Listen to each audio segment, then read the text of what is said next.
pourquoi le chant est si important dans nos pièces de théâtre à nous. On peut dire que l'Afrique c'est une comédie musicale. Et finalement on me sort 24 000 en 6 ans. Et voilà, ça vient de se passer cette année. Oh my god, oh no!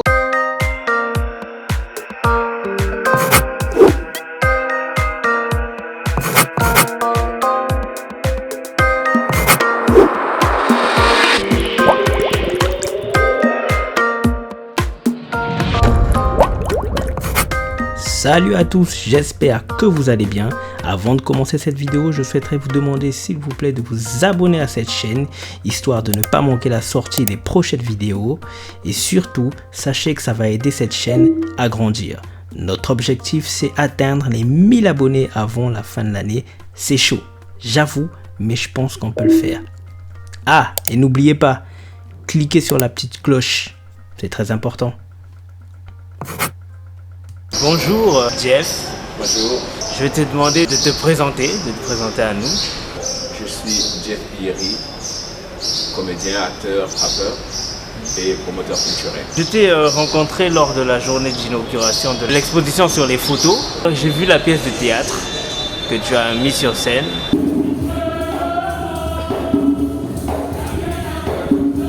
Tu t'es présenté à moi comme étant le directeur artistique. Donc moi j'aimerais savoir, avant déjà d'arriver à la question qui est de qu'est-ce que ça implique d'être directeur artistique pour le théâtre, comment on en arrive à se dire tiens mais je vais me lancer dans le théâtre. C'est depuis le jeune âge, dès l'âge de 9 ans, j'étais conduit à faire des scènes scolaires. Donc avec les enseignants, vous savez, quand on est né, le mouvement des pionniers, donc il fallait bien qu'il y ait des enfants qui fassent des récitals, des scénettes et tout. Donc j'étais parmi ces enfants-là qui ont appris à l'école. Au fur et à mesure que je le pratiquais, ça devenait une passion et en fin de compte, c'est devenu mon boulot. Donc ça, c'est depuis le jeune âge. Et puis, je suis né d'une famille où on avait des chanteurs, des chanteurs. Ma mère chante, mon père chante, des comédiens également. Et malheureusement, il n'a pas exercé de façon professionnelle puisqu'il était à l'armée. Du coup, c'est nous les enfants qui avons pris la relève. La question, qu'est-ce que ça implique d'être directeur artistique pour le théâtre? Parce que pour rappel, pour ceux qui ne savent pas, le directeur artistique, de ce que je sais, par exemple dans le secteur du jeu vidéo, c'est lui qui va choisir le style de représentation qu'on va utiliser, le choix des couleurs. Si par exemple c'est un jeu horrifique, on va peut-être choisir des tons un peu bleus et rajouter quelques touches de couleurs chaudes pour créer une espèce de contraste. Donc tout ça, vraiment l'univers graphique, c'est lui qui va donner la patte, le style. Mais qu'est-ce que ça implique quand on est directeur artistique dans le théâtre? En fait, c'est presque la même chose. Un directeur artistique, c'est celui-là qui regarde tous les aspects artistiques qui impliquent un projet. Moi, le directeur artistique, je suis ce centre que nous faisons du théâtre, la musique, les arts de la scène. Et pour le théâtre, je dis, j'ai la charge de dire, bon, écoutez, on va faire, cette fois-ci, on va aller peut-être dans une pièce qui nous parle de telle tradition. Et donc, pour le faire, on aura besoin de ci, de ça, de ci. Et après, donc, il va travailler directement avec le metteur en scène. Et j'ai la chance d'être en même temps directeur artistique et metteur en scène. Donc, ce choix-là, il est facile pour moi parce que je sais qu'est-ce que je veux et je sais l'emmener sur la scène. Donc, pour moi, c'est presque pareil, un directeur artistique partout où il soit, qu'importe le milieu où il est, mais c'est lui qui veille à la vision artistique qu'on se donne pour un projet.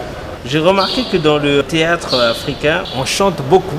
Il y a vraiment une part de musique vraiment qui est très importante. On a parfois même l'impression d'être abourdoué. Pourquoi le chant est si important dans nos pièces de théâtre à nous? Nous, notre théâtre, il faut voir d'où il vient. On prendra, c'est des scènes de chasse, des scènes de mariage, des rites, des séances, je ne sais pas, des veillées et autres. Et dans tous ces moments-là, on chante. Il ne peut pas avoir de théâtre en Afrique, et notamment au Congo, celui que je connais moi, sans chant. Ça ne marche pas. Ce n'est plus le théâtre. Donc chez nous, on chante, on crie, on pleure, on danse. Et c'est ça notre théâtre. C'est vrai que maintenant que j'y pense, le chant, la danse font vraiment partie intégrante de l'Afrique dans le sens pour n'importe quoi, pour enterrer quelqu'un, pour lancer une discussion. Exactement. Ouais. Et quand on va marier quelqu'un, on va danser, on va chanter. Exactement. Et partout, on chante, on danse. Donc naturellement, ça vient naturellement, ça vient, parce que c'est notre quotidien quand on est sur scène. On peut dire que l'Afrique, c'est une comédie musicale. Si on peut le dire comme ça, oui. On va peut-être au-delà aussi du chant. C'est pas parce que nous chantons, nous dansons que forcément ça va venir au théâtre. En fait, c'est pas nous qui emmenons ça au théâtre. C'est le théâtre lui-même qui le demande. Ça s'impose en fait. Oui, d'accord. Donc en le faisant, il y a une partie. Le corps, il aura besoin de ça, de danser. Il va danser. La voix voudra sortir et on va chanter. Et c'est comme ça. D'accord, ok. Une petite question un peu personnelle. Tu as un petit rituel avant de monter sur scène. Moi, j'avais un truc. J'ai fait du stand-up à une époque. J'ai testé, j'ai essayé. J'ai bien compris que c'était pas pour moi. Mais bon, bref, moi, j'avais un rituel un peu personnel. Bon, tu vas peut-être te moquer de moi, mais je dois aller sur le trône. Je dois vider, je dois déposer, voilà, parce que je fais caca avant. Sinon, je me sens mal. Et dès que j'ai lâché, là, avant de monter sur scène, je devais faire ça. Donc, je savais que j'avais mon petit quart d'heure aux toilettes pour libérer et être. Il y en a, ils chantent, il y en a, ils prient, il y en a. Est-ce que tu as un petit rituel comme ça? Mon rituel, il est très simple. Quelque temps avant le spectacle, avant la scène, je n'aime plus parler. Ah, d'accord, ok. Ouais, j'intériorise. Tu fais comme une espèce de. Tu te mets dans ton coin, solo, tranquille. Je me mets dans ma bulle, pour me préparer. Et qu'importe le temps que j'ai, si ça va durer 1 minute, si ça va durer 1 heure, je le prends ce temps-là. Je veux être moi. Ok. Face à mon personnage avant de monter sur scène. Ah d'accord, ok, merci beaucoup. Le théâtre, bon, on fait souvent le parallèle avec le cinéma, bon, c'est de la comédie, c'est des personnes qui jouent, qui interprètent des rôles. Le truc avec le cinéma, c'est qu'on a cette possibilité-là de corriger les erreurs. On a joué, après on a dit non c'est pas bon, couper, rejoue plus comme ça, mais sur le théâtre on n'a pas le droit à l'erreur une fois qu'on est sur scène. Enfin non, pas qu'on n'a pas le droit, on peut faire des erreurs parce qu'on est humain au final. Mais au moins ce qui est sûr c'est que quand on monte on se dit il vaut mieux ne pas faire des erreurs parce qu'il n'y a pas coupé, il n'y a pas action, c'est en direct. Comment on gère ce fait justement qu'on a une marge d'erreur très fine que quand on monte sur scène, il vaut mieux être dans la perfection jusqu'au bout? Comment on gère ça? Est-ce que ça ne stresse pas? La différence aussi avec le cinéma, c'est que en même temps je suis acteur au cinéma. Oui. La différence c'est que le nombre d'heures de travail pour préparer une scène, le tournage d'une scène, c'est pas le même nombre d'heures qu'au théâtre. Au théâtre, je vais me dire, le minimum de temps que je puisse prendre pour préparer un spectacle, c'est 30 jours de travail. Ah d'accord, oui. Alors on va travailler pendant 30 jours, séquence par séquence, scène par scène, tableau par tableau, pour voir le travail. Et je dis au bout de 15-20 jours, il faut que tout le squelette soit bien formé et tout. Et après vous partez au filage, tout tombe, donc vous devez revoir la scène de bout en bout. Et à force de répéter, on a la chose. Oui, d'accord. Voilà pourquoi on va se dire, ce n'est pas que l'erreur n'est pas permise, elle est permise, elle est humaine d'ailleurs, mais à force de le travailler, on l'a.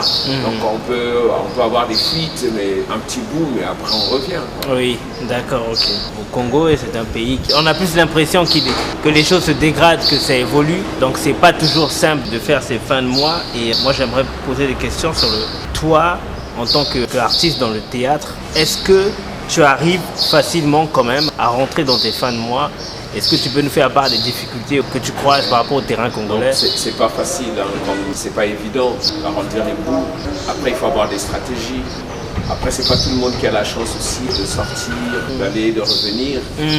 Pour ceux qui ont la chance de le faire, après moi, je vais sortir, je vais aller au Cameroun, après un spectacle, je dis j'ai trouvé une chemise qui est belle, une belle chemise, qui se vend là-bas à 2000 francs, mais ici je peux venir la revendre à 5000. Je vais faire mon petit commerce autour. Oui, voilà. Me dire, après on devient un commerçant. Il faut être très créatif alors. On est artiste ou vendre des objets d'art parce que bon voilà, on va faire un peu la collection et puis on vend.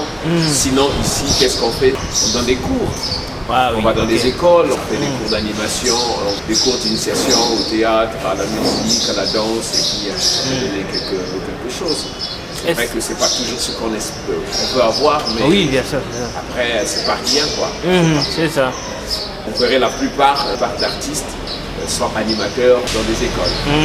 Autant je sais que le public congolais peut être demandeur d'un concert, je ne sais plus, Samouraï, Mahalba, peu importe qui c'est. Mais est-ce que le public congolais il est demandeur de ce genre de théâtre? Est-ce qu'il en veut? Est-ce que si on organise des scènes, ça remplit? Est-ce qu'il y a de l'audience? Bien sûr, bien sûr. Okay. Moi j'en ai l'expérience. J'ai jamais fait un spectacle où il y a moins de 50 personnes dans la salle. Pour le théâtre, c'est déjà bien. Et même dans le quartier où on s'installe là, à Nanga, quand on fait un spectacle, rien que les enfants du quartier, on a plus de 50 qui viennent. Et oui, on est demandeurs, mais après, est-ce qu'on a les moyens pour acheter des spectacles? C'est là le problème. Après, il faut commencer à faire payer des petits frais aux gens qui viennent au théâtre, leur faire comprendre que ceux qui sont là, c'est leur boulot. Oui. C'est comme si tu partais dans ton bureau et puis à la fin du mois, il faut que tu aies un salaire. Le comédien également, il peut avoir un salaire. C'est ça. C'est ça qu'il faut faire comprendre aux gens. Mais sinon, le public, on en a. Ok. Qu'est-ce que tu dirais à un jeune Congolais si tu devais lui donner un conseil, voire 2 ou 3, qui voudrait se lancer dans le monde du théâtre? Si par exemple tu as un neveu demain, il vient te voir et te dit tonton, moi je veux faire du théâtre, on passe sur la scène. Je vais l'encourager. Ok. Ça c'est sûr, parce que moi-même j'ai voulu le faire. C'est peut-être 5 ans plus tard que mon père a dit bon maintenant vas-y. Ah d'accord. Mais avant je le faisais clandestinement. Dès lors qu'il avait lâché prise et je suis allé le faire, quelques temps après j'ai commencé ma carrière internationale également. Donc je vais l'encourager, mais je crois que je lui redirai les paroles que mon père m'avait données.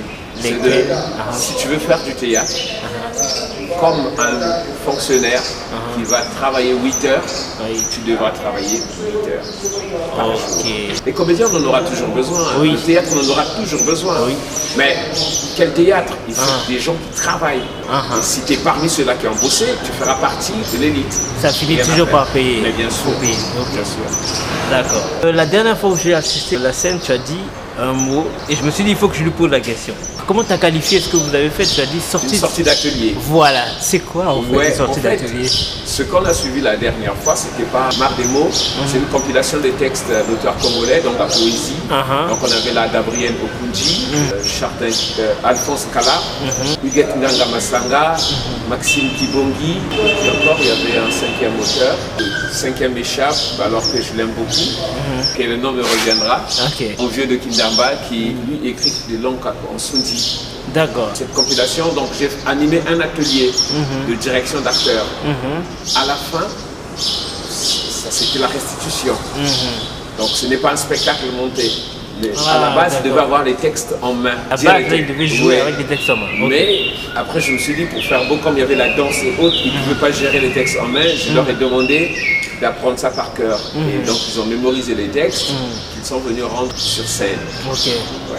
Donc, différent d'une création où on se dit, bon, on va créer les lumières, on va créer les costumes, on va faire une mise en scène. D'accord. Et donc, la différence, elle est là. C'est ça la sortie de l'atelier. Ok. Ah, mon grand, il revient. Mwanga Senga. Ah, d'accord. Mwanga Senga, oui, c'est lui le 5e auteur. Moi, j'aimerais parler un peu des lois.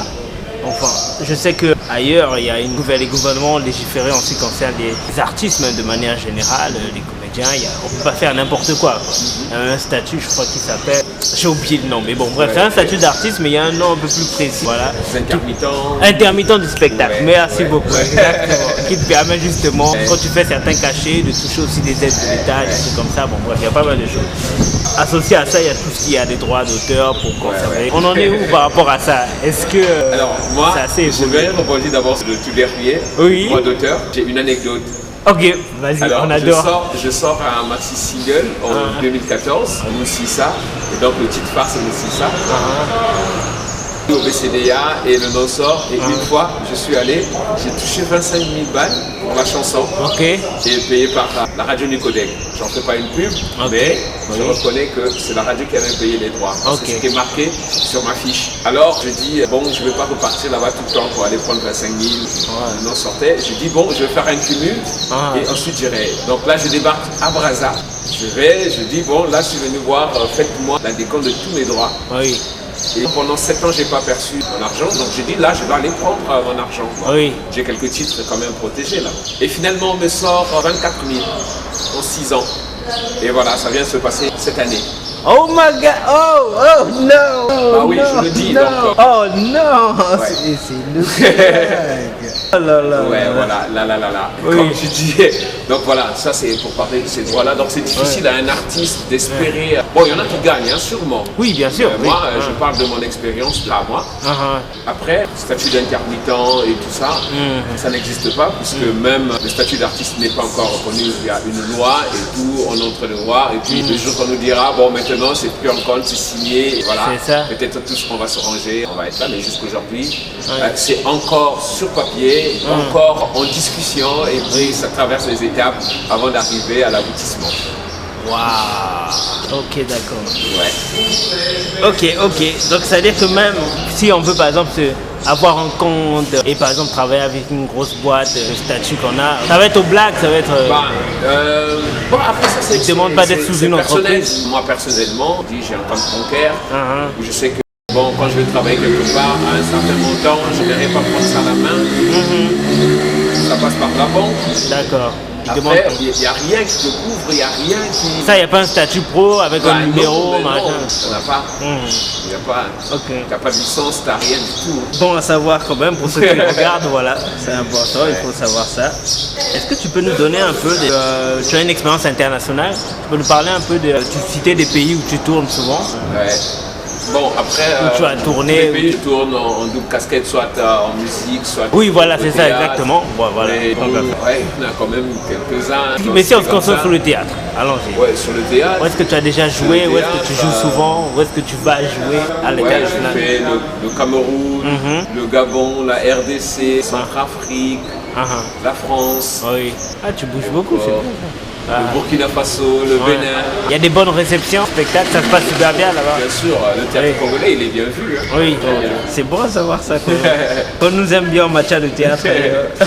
Tu nous as parlé, en fait, tout à l'heure, en off, tu m'as parlé d'un centre culturel. Est-ce que tu veux en parler ou que ce soit peut-être secret ou je sais pas? Non, ok, vas-y. Le centre culturel, il est là déjà, il est fréquentable. Ah, il est déjà pré-terminé? Non, il n'est pas pré-terminé, mais à l'étape où nous sommes, il se passe déjà des choses là-bas. Des spectacles, c'est vrai, on n'a pas encore mis le toit, mais on a une scène, on a les murs, on a même une résidence, donc quelqu'un peut venir dormir parce que c'est des résidences. Une activité qu'on organise qu'on appelle Mpimpaza Konkonde. Donc on prend 2 nuits tous les mois.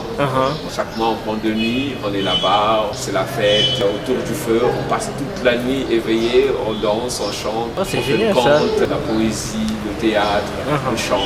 Le centre il est à Nanga. Nanga c'est dans le 6e arrondissement. Nous sommes à 800 mètres de lac. Le lieu il est incroyable, si c'est au bord de lac, c'est bien choisi. En tout cas c'est pas loin du lac. Oui. Il se passe des spectacles, il se passe des animations. Là la saison va ouvrir bientôt en octobre. On va commencer avec des ateliers pour le jeune public, quartier. Oui. Ça, on veut faire un peu de l'art aussi de proximité. On mettra toutes les informations justement dans la vidéo avec le nom et tout ça, histoire que les gens puissent aller voir de leurs propres yeux. La dernière question, elle est un peu je sais pas, elle a l'air pas simple, mais bon. Parce que j'avais posé ça déjà une question à une autre personne il y a très longtemps, j'avais ce débat-là. Quelle serait pour toi la différence fondamentale entre le théâtre africain et occidental? Là, la différence, c'est que déjà, ça reste le théâtre. Après, c'est des techniques. Moi, j'ai ma technique en tant que metteur en scène. Je vais chercher, je dis qu'est-ce que j'ai envie de donner moi au monde. Qu'est-ce que je veux exprimer? Et je vais regarder dans ce que j'ai dans ma culture. Et ça, je prends, je donne. Et je crois que l'Occident, c'est la même chose. Ils regardent qu'est-ce qui est dans leur culture, dans leurs us. Et c'est ça qu'ils donnent. Donc du coup, la différence, on va la ressentir par rapport à ça. Mais pour moi, ça restera le théâtre. Ça restera le théâtre. Donc celui, par exemple, moi j'ai eu la chance de travailler avec certains metteurs en scène qui viennent de l'Occident. J'ai ma propre expérience ici, ça fait que il y a des scènes, je me dis, cette scène, elle est bien de la travailler dans tel type de théâtre. Mais par contre, la scène qui va venir après, carrément va revenir à la source, quoi. Qui est mon théâtre à moi. C'est fou parce que quand je discutais avec mon ami, justement, je disais ce qui est aussi intéressant, que parfois les autres ne voient pas, ceux qui en Occident, que ce soit en France ou ailleurs, c'est qu'en fait, on a tous des habitudes et des modes de communication, des gestuels. Le théâtre, c'est la gestuelle, c'est le jeu d'acteur. Et en fait, ce qui est super intéressant, c'est qu'on a des gestuels et des choses, des moyens de communication dans la vie de tous les jours qui ne sont pas les mêmes que les autres. Je m'explique un peu plus en détail. Toi, tu vas voir les gestes que je veux faire, mais bon, les spectateurs. Pour eux. Voilà, exactement, c'est ça. Par exemple, quand tu regardes dans la culture congolaise, il y a des gestes comme par exemple, voilà, tu vois, je dis, je te taquine. Oui. Voilà. J'ai pas de lui. Exactement. Où il y a pas mal de petits gestes comme ça. Là, tout de suite, j'ai pas d'idée. Ouais. Mais au final, ce qui est fou, c'est que c'est une micro, c'est des petites choses. Par exemple, nous, tu veux refuser un truc, on dit, c'est toi qui as fait. Voilà, exactement. Alors tu vas aller dans un autre pays, ça voudra dire autre chose. C'est ça. Oui, et au final, ça enrichit notre théâtre, en fait, parfois. Si je prends le théâtre, nos théâtres, je prends la base, je repars en arrière, des années, des siècles derrière. Oui. On n'avait pas la scène, nous c'était autour du feu et ça se passait autour comme ça le soir et on dit des de savon et puis on va faire des scènes de chasse, ça va se passer avant la chasse et puis il n'y a pas de scène. Alors qu'aujourd'hui on va voir, on va le faire sur une scène qui n'est pas notre culture à nous. Mais on prend notre culture, on la met sur une autre culture et ça nous donne quelque chose de beau. Pour nous, c'est un enrichissement. Faire ce brassage-là. Oui. C'est un enrichissement. On va prendre d'autres éléments qui ne nous appartiennent pas, mais qui sont compatibles à notre théâtre. D'accord, oui, c'est vrai. Parce qu'on ne va pas repartir à la forêt pour aller faire le théâtre de chasse si on veut faire le théâtre de chasse. Logistiquement, ça va être compliqué, oui. Ok, d'accord. Mais peut-être que tu peux justement remettre ça avec ton centre culturel. Là, je pense que tu peux mettre la logistique de façon à ce qu'on tourne à nouveau comme à l'époque. Oui, on va faire comme à l'époque, mais ça sera dans une salle. Oui. Et donc la différence elle est là. Oui, d'accord. Je pensais justement que tu avais un air où tu pouvais faire des trucs autour du feu. Non, mais si on le fait, ça c'est autour du feu. Oui, voilà. C'est le feu et peut-être on aura l'occasion de revoir les vidéos et tout. C'est ça, oui. Ah oui, si tu as des choses, tu peux me l'envoyer justement, je veux bien.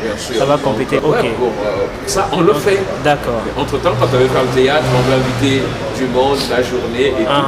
On va utiliser la scène. On va le faire sur la scène. Dernièrement, on a reçu un conteur qui est arrivé. Où est-ce qu'il a fait sa scène? C'est en bas. On a mis le feu et c'est Jules Ferry qui est découvert mon francophonie. Ok. Donc il est venu, il est passé au centre là-bas. Le centre s'appelle Kunkone pour sa scène. Il n'avait pas besoin de monter sur la scène. Il l'a fait là avec tout le monde au sol. Avec le feu, comme au vieux temps. Ça c'est très beau.